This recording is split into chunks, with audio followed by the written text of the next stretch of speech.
Dow University of Health Sciences, and Dow International Medical College. And here in our department, we are dealing with the different types of hepatobiliary malignancies and complicated cases and liver transplant patients. So today, the topic of my presentation is the gallbladder tumor.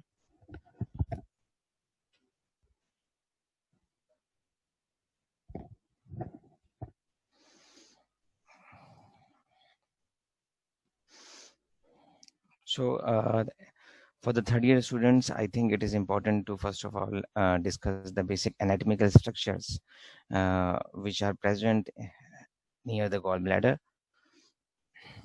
So in the picture you can see this is a diagram which is showing the gallbladder, which is attached to the segment 4 and segment 5 of the liver. Here you can see this is the gallbladder, and then this is the cystic artery, which is a branch of the mostly from the right hepatic artery. So this is the celiac trunk, and from the celiac trunk we have the splenic artery, the left gastric artery, and the common hepatic artery. The hepatic artery proper gives the gastroduodenal artery, and after that it divides into the left gastric artery and the right gastric artery, and from the right hepatic artery and the left hepatic artery, and from there arises the cystic artery, and then cystic artery supplies the gallbladder, and this is the duodenum. You can see this is the head of the pancreas, and this is the basic structures. The common hepatic ducts, they join together to form the hepatic duct, and then it was joined by the cystic duct to form the uh, common bile duct. So this is the extrahepatic biliary tract. You can see this is the common hepatic duct. Now this is joined by the cystic duct to form the common bile duct. The common bile duct has got four portions. One is the supraduodenal portion, then it is the retroduodenal portion, infraduodenal portion, and then the intrapancreatic portion, in which it was joined by the pancreatic duct, and then they have got the common sphincter of Oddi. So you can see the bifurcation, the common hepatic duct, the common bile duct, the cystic duct. So these structures are important in the next discussion. So here you can see how the bile is transported.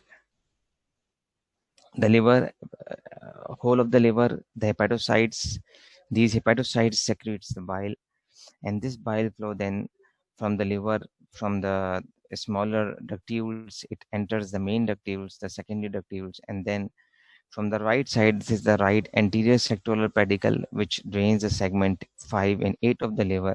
And here we can see the right posterior pedicle, which drains the segment 6 and 7 of the liver. Then this is the left side. This is the branch which drains the segment 4 of the liver. And here is the segment 2 and segment 3 branches. So the bile from there uh, comes to the common hepatic duct, and then it was joined by the cystic duct. So initially, in normal cases, the sphincter of Oddi is closed. So the whole of the bile, which was secreted by the liver, is stored in the gallbladder. And then when the food enters the stomach, it retains in the stomach for about 2 to 4 hours. And then when the chyme is formed, then the food enters the duodenum. And when the food enters the duodenum, cholecystokinin is released, and with the action of the cholecystokinin, the gallbladder contraction starts, and the sphincter of Oddi relaxes. So the whole of the bile, along with the pancreatic juice, enters the duodenum, and it joins the uh, food, mixed with the food for the absorption.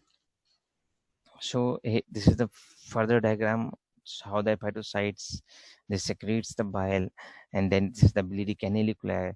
From there the bile comes to the ductules, and from the ductules it's come to the common hepatic ducts, and from there it was stored in the gallbladder, and after storage for a few time, then the bile would goes to the uh, sphincter of Oddi, and it mixed with the food. So 50% of the bile produced by the liver is first stored, and then it is concentrated in the gallbladder. And when the food is taken, the gallbladder contracts and the release stored bile into the duodenum to help digest the fats and amounts of proteins. So the other important thing, which is important in our further discussion, for the topic is the Caillett's triangle. So the Caillett's triangle, here you can see in this picture, this is the retraction is there. So we pull the lever up so that the gallbladder is visualized. This is the fundus of the gallbladder. Then this is the body of the gallbladder, and this is the neck of the gallbladder. Then this is cystic duct is joined by the hepatic duct, as we have discussed. So the Caillett's triangle, it is found by the uh, common hepatic duct. This is the common hepatic duct, which is medially. This is the cystic duct, which is from the anterior lateral border, and then the anterior, inferior border, and then the upper border is formed by the part of the liver. So this is the cystic Caillett's triangle, and the significance of Caillett's triangle is that it contains the cystic artery. So it is bounded by the cystic duct, the common hepatic duct, and the inferior border of the liver. And here you can easily see this is the Caillett's triangle, this is the cystic duct, this is the common hepatic duct, here is the liver, and in between this triangle we have got the cystic artery. So sometimes the right hepatic artery runs a tortuous course, and it also comes into that area. Majority of the cases we have got cystic artery and cystic lymph node, and this structure, this triangle is very important when we are doing cholecystectomies laparoscopically, as well as when we are going to resect the patient for the gallbladder cancer. This structure is important. So the other structure which is important in discussing the gallbladder is the papilla of Vater. You all know that the common bile duct, here you see the green in the structure, it was joined by the pancreatic duct, and these two structures, they join together at the sphincter of Oddi, and the area which is opening into the duodenum is the papilla. So the opening of the bile duct and the pancreatic duct in the descending part of the duodenum through the papilla, the bile and pancreatic juices passes through the bowel. And in any cases of periampullary tumors, when there is obstruction of the distal bile duct, or there is obstruction of the pancreatic duct, or there is obstruction of the uh, papilla or sphincter of Oddi, in all of these cases we have got obstructive jaundice. So it could be blocked by the stone from inside, it could be blocked by the tumor from inside, just like the distal CBD tumors, they block the duct from inside, and the pancreatic tumors, they block the uh, pancreas, the common bile duct, and the ampulla from the outside. So all of these lesions leads to the obstructive jaundice, which is also an important feature in patient with carcinoma gallbladder. So this is a normal location of the gallbladder. Here you can see when the patient is in standing position, the gallbladder fundus is the lowest part of the gallbladder. This is the body of the gallbladder, and the neck is the uppermost part of the gallbladder. So this is the liver is divided into two lobes, the right lobe and the left lobe, and then this is the common hepatic duct and the common bile duct. So this is the laparoscopic view of the gallbladder. You people can see this is the gallbladder, and actually in the laparoscope we hold the fundus of the, during cholecystectomy we hold the fundus of the gallbladder and retracted it towards the right shoulder. So here you can see easily this is the gallbladder, and this is the area of the common bile duct which is seen pulled in this picture, and this is the Caillett's triangle.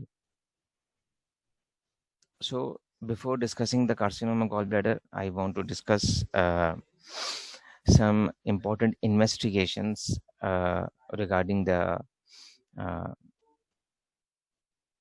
gallbladder. So whenever a patient with gallbladder diseases comes to the outpatient clinics or having some symptomatology of right hypochondric pain, nausea, vomiting, or jaundice, these are the important investigations which we usually perform in a patient with gallbladder disease.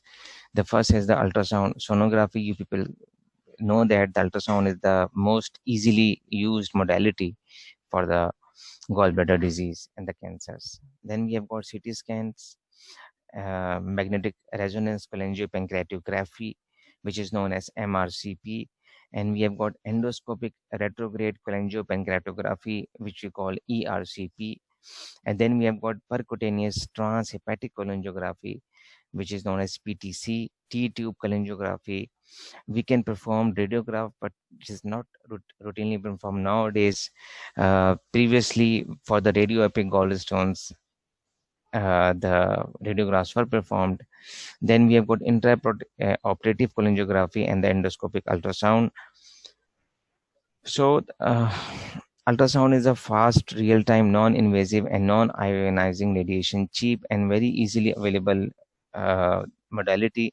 It can be easily performed, and it has got a high sensitivity for the detection of the gallstones and the gallbladder mass. So, you people know that uh, uh, it's very easily available, and it is the first investigation which we performed in any patient with the gallstone disease. So we know that that the ultrasound works on the interfaces. So whenever there is in the body there is liquid solid interface or solid gas interfaces, these structures are they reflect the ultrasonic waves, and they they are easily seen on the ultrasound. So this is important. Here you can see this is the ultrasonogram of a patient with gallbladder cancer. Here you can see this is the liver and this is the gallbladder. So in the body, whenever there is an interface between two different structures with different densities, opacities, these structures, they reflect the ultrasonic waves. So in the liver, it is easily, you can easily see this is the anterior wall of the gallbladder and this is the posterior wall of the gallbladder. And you can see this increased density of the posterior wall of the gallbladder, and you can see suspected area within the lumen of the gallbladder. And in the this is the B mode ultrasound, and this is the color Doppler ultrasound.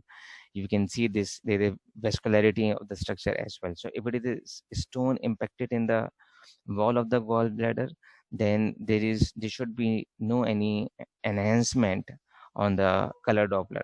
So if we see color on color Doppler, if we see uh, uh,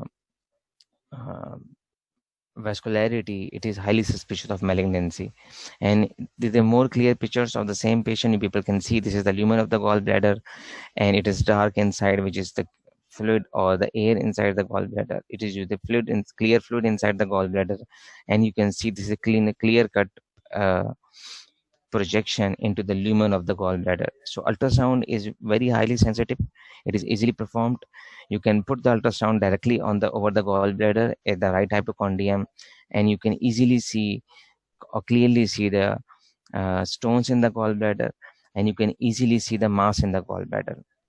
The other benefit of the ultrasound, um, to detect the gallbladder mass or to differentiate between that the mass which is seen in the gallbladder is either a gallstone or it is a gallbladder mass. The benefit of the ultrasound is that we can rotate the patient. So if it is a stone, it is not impacted, and it is not impacted, the stone is mobile. So if we see a structure within the lumen of the gallbladder, we ask the patient to turn left or turn right. And if the structure is moving within the lumen of the gallbladder, we can clearly see that, or we can clearly say that this is a stone, because the mass which is started or attached to the wall of the gallbladder is not mobile. And so if we see a structure which is suspicious of malignancy, then we rotate the patient real time in the ultrasound. And if the patient is not moving, then we can easily understand or we can suspect that this patient might be having gallbladder tumor. So since the gallbladder tumor, we will discuss later in our lecture, is almost 90% of the times is associated with gallstones.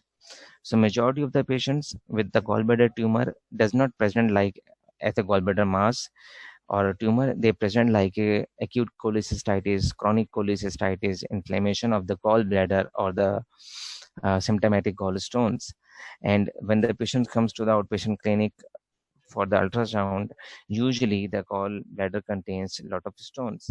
And it's very rarely, just like in this picture, we can see the gallbladder tumor without the gallstones. So in the most of the patients, 90% of the patients, we see the stone with the gallbladder mass. So it's difficult to differentiate between the mass and the stone. So we rotate the patients. We on the color Doppler we see the vascularity of the mass. If it is a stone, there is no vascularity inside, and if it is a mass, we can clearly see the vascularity as it is shown in the B picture of the ultrasonogram.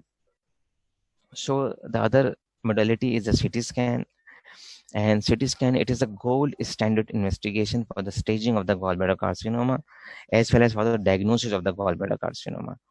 As you people know that CT scan, uh, we have got different images, and usually in our department at the liver transplant and HPB surgery unit, Dow University of Health Sciences, we prefer a triphasic CT scan in which we have got an arterial phase and we have got a venous phase and delayed phase.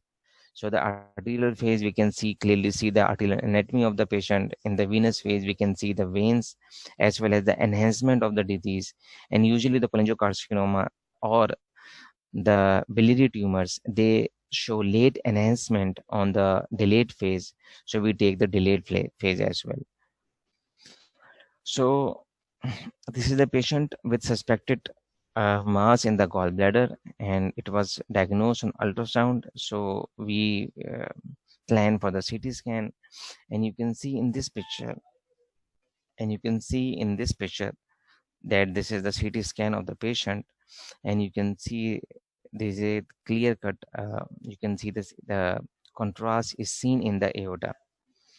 So when the contrast, you can see the contrast in the aorta, it is the arterial phase.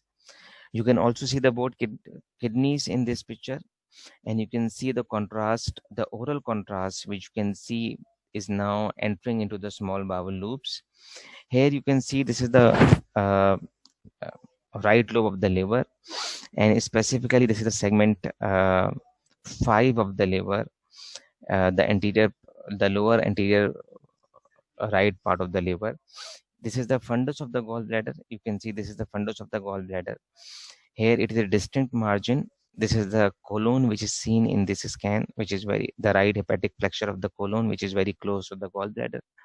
But you can see there is a distinct fat plane between the gallbladder and the colon here. But here you can see there is no clear cut fat plane. So we are suspecting, and the gallbladder fundus is, there is no fluid inside, because in the CT scan the fluid looks like this dark black. The fat and the fluid, it looks like dark black, and the air is more blackish. So here you can see in this picture. So we suspect that here you can see this is the mass within the fundus of the gallbladder. This mass is invading into the liver, and this mass is also invading into the part of the colon as well. So this is the CT scan which shows the gallbladder cancer, and the liver parenchyma shows some enhancement, but the tumor is not showing any enhancement or clear enhancement in this phase. But in the delayed phases, usually these tumors shows further enhancement. So the third investigation is the MRCP, which is magnetic resonance cholangiopancreatography. It was not routinely used previously, but now it is commonly used in our setup. And the best thing is that we can non-invasively, without the cholangiogram or ERCP, we can see the pancreatic and biliary ductal systems. And now it is gradually replacing the percutaneous cholangiography and the endoscopic retrograde cholangiopancreatography for the diagnosis purpose. So just for your knowledge, I'm just showing this picture of the MRCP. This is how the MRCP works. This is the three-dimensional image of the from the MRCP, and you can see it is clearly showing this is the pancreatic duct. This is the pancreatic duct, which is not dilated, and here you can see this is the common bile duct as compared to the pancreatic duct. The lumen of the bile duct is very much uh, enlarged. So this is the common bile duct which is prominent. This is the left duct, and this is the right duct. The right duct is further divides into the right anterior sectoral and the right posterior sectoral ducts. So this is the gallbladder, you can see, and sometimes when the stone is inside the gallbladder, you can also see the stones in the MRCP. You can see the stone within the uh, common bile duct, as well as if the mass is there, it can be also be seen in the MRCP. as well as the mass of the cholangio distal CBD tumors can also be seen with this modality. So this is the pancreatic duct, this is the common bile duct, and this is an ERCP of a patient. Uh, this is the uh, ERCP picture of the patient. When we do the ERCP, we go through the duodenum, and the endoscope was introduced from the esophagus to the stomach, from stomach to the duodenum, and then we cannulate the ampulla of Vater, and then we insert the dye into the ampulla of Vater. And here you can see this. This is a papilla, and when we inject the dye, we can see this is the common bile duct, and we can see the pancreatic duct, and you can see the cystic duct in here in this image, and then the gallbladder. So this is similar to, I'm showing this in the diagram as well,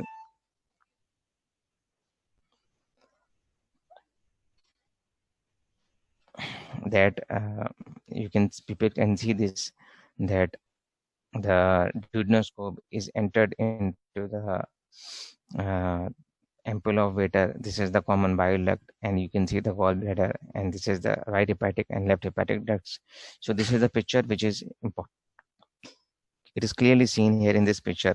That's how you people can see different structures on the ERCP. So ERCP has got a therapeutic potential as well. It allows you to examine the upper GI tract, and then the papilla of Vater and the pancreatic duct.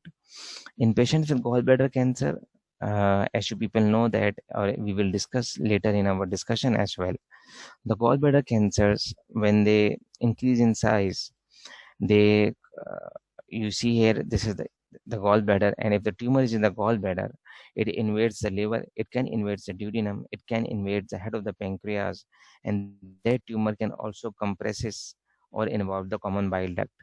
So usually if the patient is inoperable and it's an advanced disease, then these patients need a stenting, and in these cases a metallic stent is placed from the gallbladder, from the papilla of Vater, and through the CBD into the right or left common hepatic duct. So here this is the we did the ERCP in these patients, and then we put the uh, metallic or plastic stent. So usually if it is resectable disease, we usually placed plastic stents. For the benign diseases or the stones, we usually place plastic stents. But if it is a malignant disease which is not resectable and it's an advanced disease, so in these cases usually we put the metallic stent, because the life of the patient is small. Usually when it is an advanced disease, the survival is about 6 to 9 months. So to relieve jaundice in these patients, usually we put a metallic stent. So this diagram you can see here, this how the metallic stent is passed in these patients. So this is the method of ERCP. You can see this, how the uh, duodenoscope is entered from the stomach to the duodenum, and then it enters to the first part of the duodenum and into the second part of the duodenum.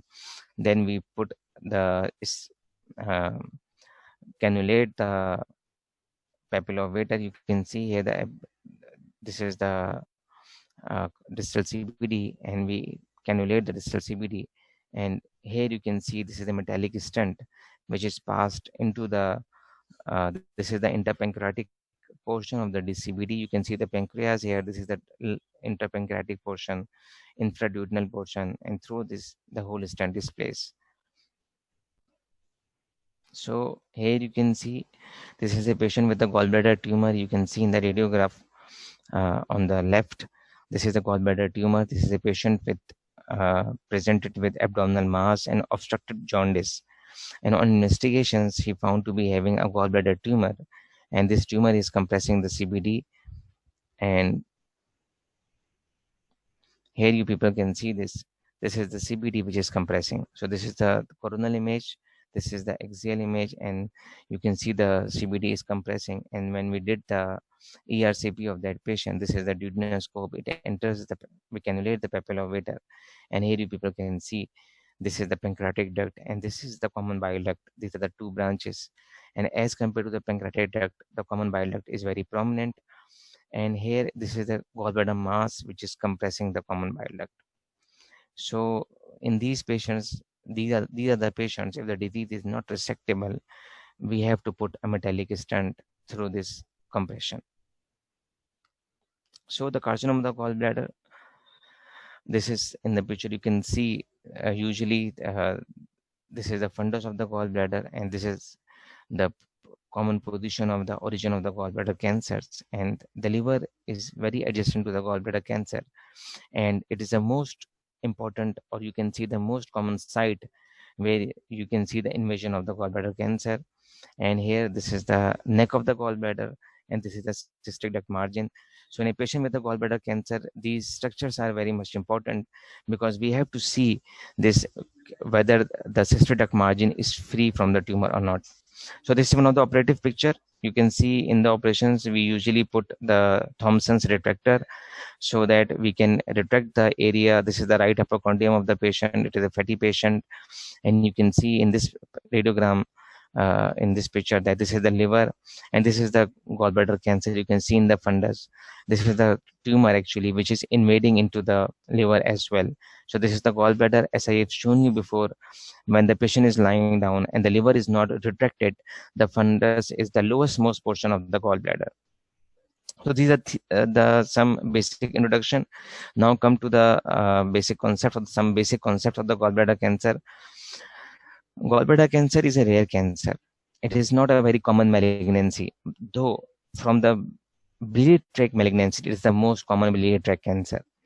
And in majority of the patient, as I have discussed before, in 90% of the patients, it is associated with a stone disease. And this is the basic problem with the gallbladder cancer, because in our department, usually we see 3 to 4 patients of the gallbladder cancer per week, which within advanced disease. And why these diseases are advanced? Because when the patient develops some symptoms of the gallbladder cancer, actually they mimic like the symptoms of the uh, symptomatic gallstones. So majority of the patients, the initial symptomatology of the gallbladder mass or gallbladder tumor is just like the gallstones. The patient present with right hypochondric pain, vague pain, some fatty intolerance, or there is some weight loss initially, and some anorexia, nausea, vomiting. And the patient and the family, they went to the local general practitioners. Even they go for the ultrasound, and these ultrasounds are not that much in uh, uh, they are not able to differentiate between the stones and the mass disease. So this is the problem with the major problem why the gallbladder disease or the gallbladder tumors are diagnosed inoperable. So very few patients are lucky patients who underwent a CT scan at the first sort of investigation, or the ultrasonologist is that much experienced that he is able to differentiate between the early disease and the gallstones. But in majority of the patients, the patient with the gallbladder tumor, they are not diagnosed until the cholecystectomy. And when they are diagnosed after the cholecystectomy, definitely it's a major problem of the recurrence, because during the cholecystectomy, when you go between the gallbladder and the liver and you cut or invade through that area, there are high chances of the tumor invasion and high chances of the tumor recurrence. So it is more prominent in female, and usually in our department we see females younger as 30 years of age, 28 years of age. Now we are seeing in our population in Pakistan, we have got gallbladder cancers at very young age, as well as the gallbladder cancers can also be present. The common age, the more common age is about 60 plus females. When these with a prolonged history of gallstones, in majority of the patient in our population, they have the history of gallstones, and they have gallstones for 20 to 25 years, and they are the stones increase in size. And when the stone increase more than 2 centimeter, there are high chances of having malignancy. And when the patient develop malignancy, he again develop the similar episodes of acute cholecystitis, symptomatic gallstones, and the patient thinks that this pain is very similar to my previous pain, the the pain which I am having for the last 15 to 20 years. So the we have seen younger age group patients with the gallbladder carcinoma, but the common age is above 60. And this is the basic problem worldwide, that the gallbladder cancer is often discovered incidentally after cholecystectomy performed for the presumed benign disease. So only 5 to 10% of the patients are the lucky patients in which the gallbladder disease, the gallbladder mass, or the tumor is diagnosed before the surgery. This is only 10% population. In 90% of the population, the patient develop acute cholecystitis, the prolonged history of gallstones. The patient went for the operation, and during operation, then later they're diagnosed as having a gallbladder tumor, and then they have to go for the completion cholecystectomy. In majority of the cases, it is a surprise for the surgeon as well, because the ultrasound is not showing any mass. We are not routinely performing CT scan for every patient. This is the basic dilemma when the patient develops, because since it's a very common disease, laparoscopic cholecystectomies are commonly performed worldwide. So when a patient with develop with comes with a acute cholecystitis or symptomatic gallstones, we straight away go for the usually go for the cholecystectomy and plan for the patient. So when the patient is directly planned for the cholecystectomy, definitely it is a high chances of missing the galls, and then it's a surprise during the cholecystectomy. So only few lucky patients are the patients who are diagnosed prior to the surgery. So the etiology of the gallbladder, the risk for the gallbladder tumor, as I discussed before, the gallstones. So going 2 centimeter in size, more than 3 centimeter in size, uh, the greater the size of the gallbladder stone, the more is the chances of having a malignancy in future. And not every patient with the gallstones develops. 20% of the patient will develop malignancy. Need to be a suspicion if the stone is increased size, or the wall thickness is increased, and uh, there is some vascularity in the wall of the gallbladder as well. So in these cases, you have to be very pertinent about that or the suspicion of the gall mass. Then we have got porcelain gallbladder, which is the calcification of the gallbladder. So if a patient comes with acute cholecystitis, symptomatic gallstones, we did the ultrasound of the patient, we did the CT scan of the patient, and if, on the CT scan, if there is calcification of the gallbladder, then we suspect then this patient harbors malignancy, or in the future the patient may develop carcinoma of the gallbladder, porcelain indication for cholecystectomy. There is a controversial data regarding the polyps. Gallbladder polyps leads to the malignancy. So there are some studies previously which shows that the adenoma to adenocarcinoma sequence in the gallbladder as well. So a patient with the polyp or the adenoma developed gallbladder adenocarcinoma. There are other studies well, which are showing no relationship of the gallbladder polyp with the gallbladder cancer. The if a patient is having gallbladder polyp, which is less than 1 centimeter in size, there are very less chances of having a gallbladder malignancy. If the gallbladder polyp is more than 1 centimeter in size, then this is an indication for cholecystectomy, because there are high chances of or some chances of developing a gallbladder malignancy. As we know that chronic inflammation leads to the gene mutations, because chronic repetition process, chronic damage, and chronic repair process, which leads to mutations. Chronic cystitis patients with chronic cholecystitis, cholecystitis, these patients can all develop malignancies. So, as discussed before, in major patient, uh, the tumor is very symptomatic, develops mild right pain, presentation, the symptomatic they are difficult to distinguish between a gallbladder mass from a gallstone disease on the basis of the symptomatology. When and it will become much enlarged in size, touching on character of the pain is changed to the doctor the CT scan with anorexia, and then the duodenal compression, it leads to the patient is unable to tolerate solids or semi-solids, and then the jaundice further aggravate the condition. And if the patient is having colonic obstruction, then it further aggravate the clinical condition of the patient. And then obviously the metastatic symptoms, just like the pleural metastasis presents with hemoptysis, it can present with dyspnea, it can present with pleural effusions, and then bony metastasis can present with pathological fractures, which are not very much common, because before that the abdominal disease is that much advanced that the patient comes to the hospital.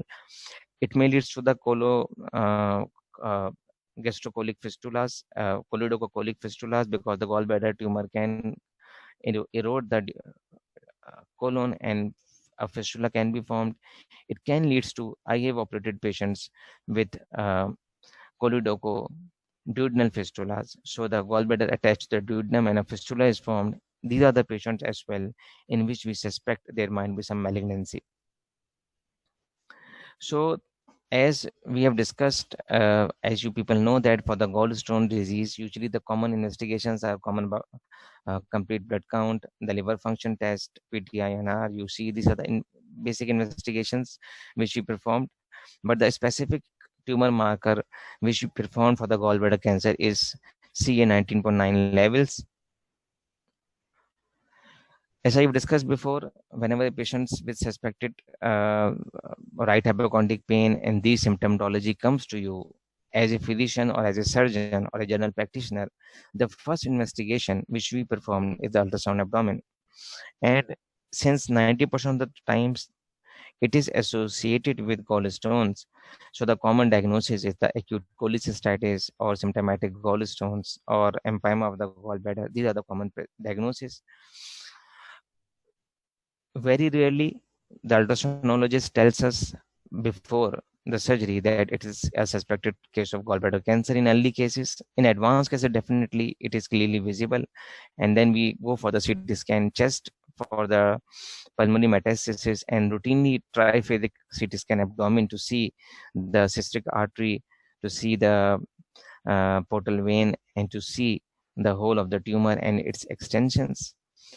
If the patient is jaundice, definitely we can go for the MRCP, or directly we do the ERCP. I have told you before, to the relief of the jaundice, we need to stent the common bile duct.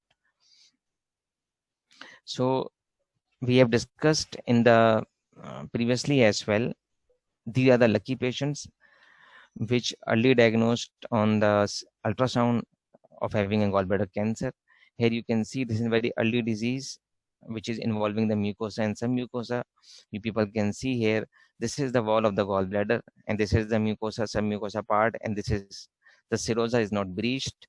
So this is a very, very early disease, and you can see, or you can think of, if the whole of the gallbladder lumen is filled with the stones, then it is very difficult to interpret that area actually, because the whole of the gallbladder is filled with the stones. In this lucky patient, there is no stone actually. So in the patient with the gallbladder tumor, gallbladder carcinoma with no gallstones, it is still easy to diagnose the early disease. Otherwise, it is very difficult. Here you can see in this CT scan of the patient that this is the gallbladder cancer. Here you can see there is stone as well in the lumen. There is stone, but there are not multiple stones, so that we can see this. This is the thickening of the fundus of the gallbladder, which is invading some part of the liver as well. And the arrow shows this is the aorta, this is the superior mesenteric artery which is arising, this is the portal vein, and this is the cystic lymph node which is also present there. So after the CT scan and the basic investigations, the most important thing for the students as well as for the doctors and for us as a surgeon is to stage the disease. And this diagram is very simple diagram. I make it simple for the third year students. Here you can see this is a T1 disease. So for the in the gallbladder, you can see this is the innermost layer is the mucosa and submucosa. Then we have got muscularis mucosa, and this is the second brown layer is the muscularis propria. The outermost green layer is the serosa. The serosa comes from the visceral peritoneum. So this is the serosa of the gallbladder, this is the muscularis layer, and this is the mucosa and submucosa of the layer. So if the tumor involves only the mucosa and submucosa, here you can see this is T1 disease. And if the tumor involves the muscularis mucosa as well, or it extends beyond the mucosa and submucosa, it is T1b disease. This is the early cases. You can see in this diagram, they are very difficult to diagnose, usually diagnosed after the cholecystectomy. In the T2 stage, you can see the tumor, it further invades the muscularis. It crosses the muscularis but does not breach the serosa. In T3 stage, the tumor breaches the serosa. And here in the T4 stage, you can clearly see the cancer has grown into the liver as well as the blood vessels. So these are the adjacent structures. And definitely you can see usually the T1 disease and the T2 disease are very difficult to diagnose uh, with the ultrasound if the patient is having multiple gallstones as well. So usually it's a T3 and T4 disease which comes to the outpatient clinics. Otherwise, T1 and T2 disease are missed during laparoscopic cholecystectomy, and when the histopathology comes, these are the lucky patient in which the gallbladder is removed. So this is the TNM classification. We have got Niemann classification as well as now, but the recommended classification, the TNM classification. And I just make it simple for you people. I have discussed before. T1A when the tumor invades the lamina propria, and T1B when the tumor invades the muscle layer, and T2 stage is the tumor invades the perimuscular connective tissues but does not involve the serosa. So T1 and T2 are the early stages when the serosa is not uh, breached, and when we remove the disease at that level, definitely the disease, the peritoneal cavity is not contaminated. But the T3 lesions, when the tumor perforates the serosa, the visceral peritoneum, and directly invades the liver or adjacent organs or structures such as the stomach. I have told you before, the stomach and duodenum can be involved medially, the colon can be involved inferiorly, inferior-medially the pancreas can be involved, and then if the tumor extends inferior superior laterally, it can involve the bile ducts as well, and the common bile duct, the cystic duct, the junction of the hepatic duct is involved. And T4 disease when the main vessels are involved. So T4 disease definitely is an advanced disease, because when the main vessels are involved, it is unlikely to go for the surgical resections. But in our unit, since we are well equipped with this liver resection instruments, so we can perform the right hepatectomy if the right hepatic artery is involved, if the right portal vein is involved, uh, and the tumor is not involving the lymph nodes or it is not metastasized. We usually perform segmental liver resections, or if the major vessels are involved, we can go for the right hepatectomy. So T4 disease is not now unresectable nowadays. If the right hepatic artery is involved, the right portal vein is involved, or the right uh, biliary structures are involved, even the common bile duct is involved, colon and duodenum is involved, then we can go for the extended dissections in which we remove the liver, we remove the part of the duodenum, we can do the Whipple's procedure along with the right sided liver resection. So with the increase in the liver resections, with the advent of the liver transplant operations, definitely the expertise of the surgeons in the liver surgeries is increased, and now we have got this facility available at our unit where we can resect the locally advanced disease as well. But when the disease is systemically enlarged, and when we have got metastasis to the lungs, to the liver, or to the other structures, then definitely in these cases it is difficult to cure these cases. One thing important in this is where I mentioned this, that you people should know that as a third year student, then if the tumor directly involves the liver, this is T3 disease. When the tumor perforates the serosa and directly invades the liver and directly extend into the liver, this is a T3 disease. But when the tumor is not only invading into the liver, it shows satellite nodules in the liver. Let's show segment 3 and segment 2, or the left lobe of the liver has got deposits. We call it distance metastasis. Direct invasion of the gallbladder cancer into the liver is not labeled as metastasis, it is a T3 disease. But when we have got deposits in other parts of the liver, which is satellite, which is have got normal liver parenchyma from the gallbladder and then satellite nodules or satellite deposit of the tumor, then it is a distance metastasis disease. So this is a quiz for students. You can uh, write it, or you can see this. Then this is a tumor. This is the gallbladder, and this is tumor, and this is a direct invasion into the adjacent part of the liver. So you can see what is the T stage of the disease. So there is a direct invasion of the liver by gallbladder cancer in a 6-year-old woman. And this is important that in these cases, because whenever there is acute cholecystitis, there is peri-regional edema. So when the patient with severe empyema of the gallbladder, acute cholecystitis, and we did the CT scan, then due to the inflammation of the gallbladder, the wall of the gallbladder is also inflamed, and we can have got a bit of similar picture of increased thickness of the wall. Here you can see the posterior wall of the gallbladder is increased, but this is not just the cholecystitis, this is the malignancy. So just come to the surgery.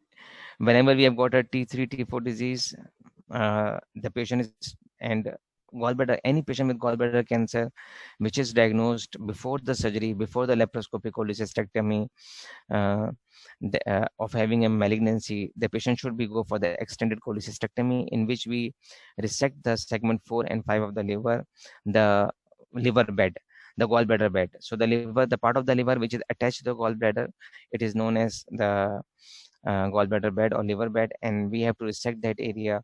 We have to resect the cystic duct margin, send the samples for the frozen, and the cystic duct margin is positive for the tumor. Then we have to resect the bile duct as well, and we have to remove the extensive lymphadenopathy. We have to lymphadenectomy. We have to remove the cystic lymph node. We have to remove the paraduodenal lymph nodes. We have to remove the periportal lymph nodes, and we have to remove the celiac if lymph nodes, and the lymph nodes around the right hepatic artery, the left hepatic artery, and the common hepatic artery. So these are the basic lymph nodes which we have to remove in the specimen. If the disease is unresectable, for third year level, people should know if in majority of the patients we have got an unresectable disease, and if the disease is unresectable, then it has got a very limited lifespan. The expected survival in these patients is 6 to 9 months, and there is some palliative role of external beam radiation therapy in these patients. The commonly used uh, chemotherapy is 5-FU and gemcitabine. Commonly, we use gemcitabine therapy, but usually these patients are not down stage. So the gallbladder tumor is a tumor which is poorly responsive to the chemotherapy. Just like in breast cancers, in colonic malignancies, whenever the patient develops tumor, usually we downstage the disease with the new adjuvant therapy. Before the surgery, we give the chemotherapy, we downstage the disease, and then after that, we give the completion surgery. It is not possible in gallbladder disease because very rarely the patient respond to the chemotherapy. So if the patient is comes with an advanced disease, very little options are present for the patient currently.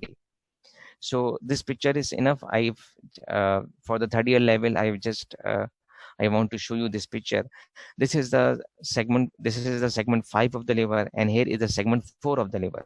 This is segment 4. This is segment 5. This is part of the right, the segmental left lobe, and this is the right lobe. Here we resect about 5 to 6 centimeter rim of this liver tissue, because in majority of the cases we have got a tumor at the fundus of the gallbladder, and this tumor invades the adjacent liver. So we just resect this whole area, we come down, and then we take the cystic duct margin, we take the lymph nodes. This is the periportal cystic lymph node at the Collette's triangle. This is a cystic lymph node. I have shown you this is the periportal lymph node, this is the paraduodenal lymph nodes, and this is the celiac lymph nodes. Or we also resect lymph nodes around the right hepatic artery, the left hepatic artery, and the common hepatic artery. So whenever in the operation, we open the patient with the suspected patient of gallstone disease. Whenever we open these patients, first of all, we cut the cystic duct margin from there. We send the specimen to the frozen section, and if this specimen turn out to be negative, it means that the disease is not reaches up to the cystic duct. But if this cystic duct margin comes out to be positive, then it shows that the disease has involved the cystic duct. So in these cases, we have to resect the common bile duct from the confluence. This is the right duct and left duct. So we resect the common bile duct from the common hepatic duct as well as the common bile duct. We resect this area, and we did the hepaticojejunostomy. The jejunum is anastomosed with the right and left duct so that it collects the bile and drain into the gut. And then we have to do an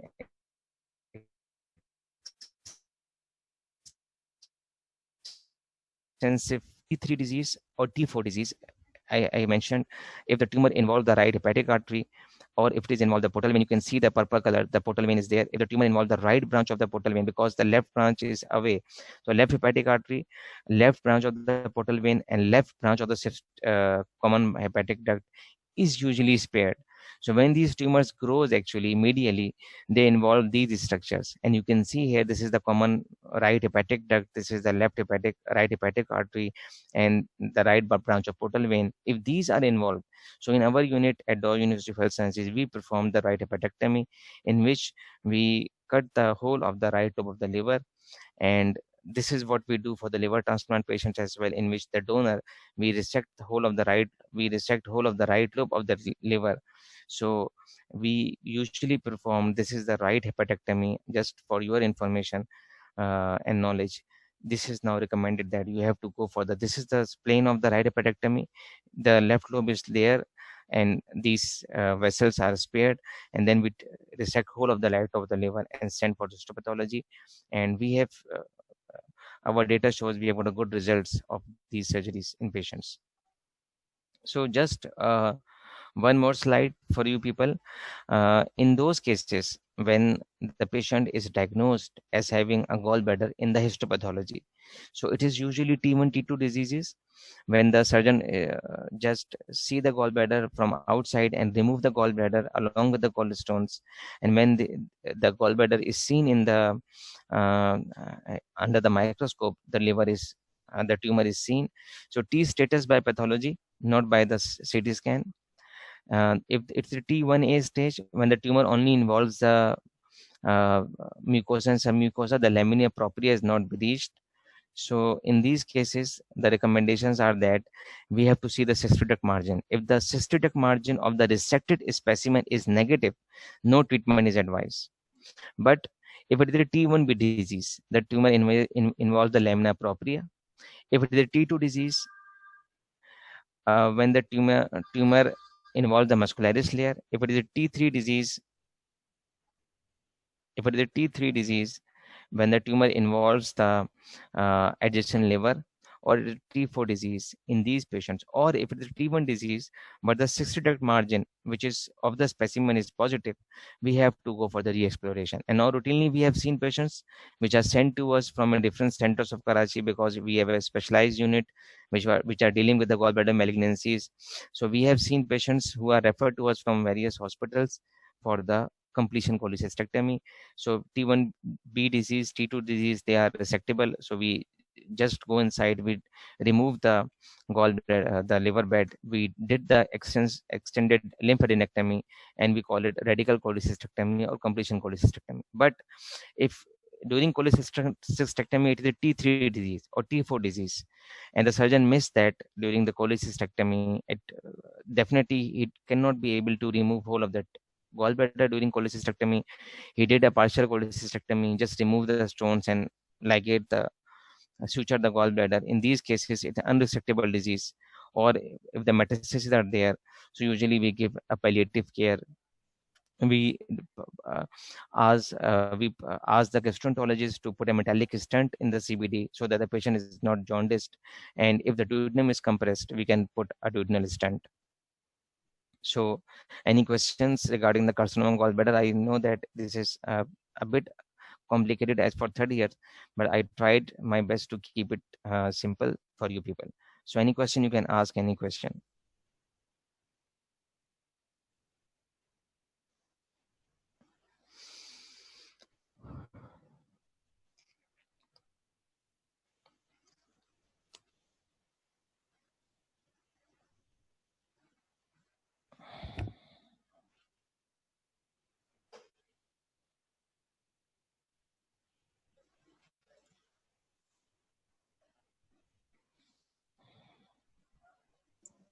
अस्सलाम वालेकुम sir. वालेकुम सलाम। Sir class and हो गई sir? जी जी, smooth रहा ना? Sir of कर दो। जी जी, ऑफ स्मूथ रहा ना? वॉइस तो सही आ रही थी? जी जी बिल्कुल बिल्कुल बिल्कुल चलें बेहतरीन जी। सर, बेहतरीन। Thank thank you so thank much, thank you. Okay.